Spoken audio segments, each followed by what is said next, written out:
নিয়োগ দুর্নীতিতে গ্রেপ্তার বরঞ্চা তৃণমূল বিধায়ক জীবন কৃষ্ণ সাহা জামিনের আবেদন খারিজ।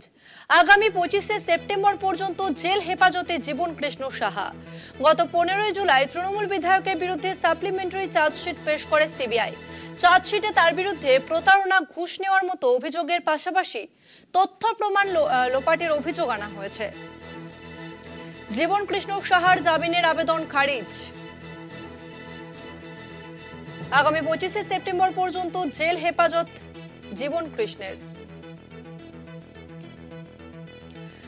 আমাদের সঙ্গে এই মুহূর্তে ফোন লাইনে রয়েছে প্রতিনিধি শুভঙ্কর মণ্ডল। শুভঙ্কর, দেখো দশমিনা, ইডি মামলায় অর্থাৎ নিয়োগ দুর্নীতিতে ইডি জীবন কৃষ্ণ সাহাকে গ্রেফতার করার পর স্বাভাবিকভাবে কিন্তু তার জামিন মামলা বলা যেতে পারে চলছিল ব্যাংশালকোটের যে নগর দায়রা আদালত রয়েছে সেখানে, এবং তার জামিন মামলা শুনানি ছিল। সেই জামিন মামলার শুনানিতে কিন্তু জীবন কৃষ্ণ সাহার আইনজীবী একাধিক তথ্য তুলে ধরেন যে সিবিআই মামলাতেও জীবন কৃষ্ণ সাহাকে যখন গ্রেফতার করা হয়েছিল, তারপরে সুপ্রিম কোর্টে তাকে জামিন দেওয়া হয়, সে একই বলা যেতে পারে নিয়োগ দুর্নীতিতে ইডি তাকে গ্রেফতার করে এবং তথ্য যাবতীয় সেগুলো ইডিকে দেওয়া হয়েছে। তারপরেও এইভাবে জীবন কৃষ্ণ সাহাকে আটকে রাখা কিন্তু একেবারে উচিত নয়, কিন্তু তিনি একজন ব্যবসায়ী হওয়ার পাশাপাশি জনপ্রতিনিধিও বটে, তাই তার অনেক কাজ আটকে যাচ্ছে।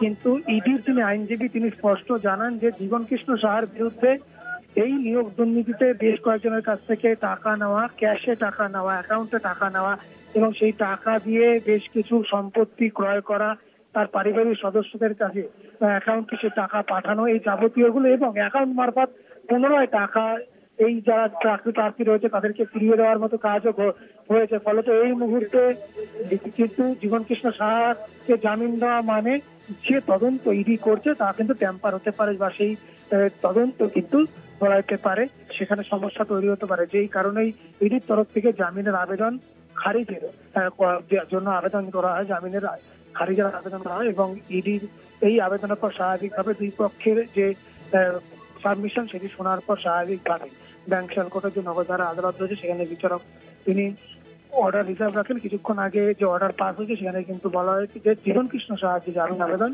সেটি খারিজ করা হলো এবং আগামী 25শে সেপ্টেম্বর পর্যন্ত তাকে জেল হেফাজতেই থাকতে হচ্ছে।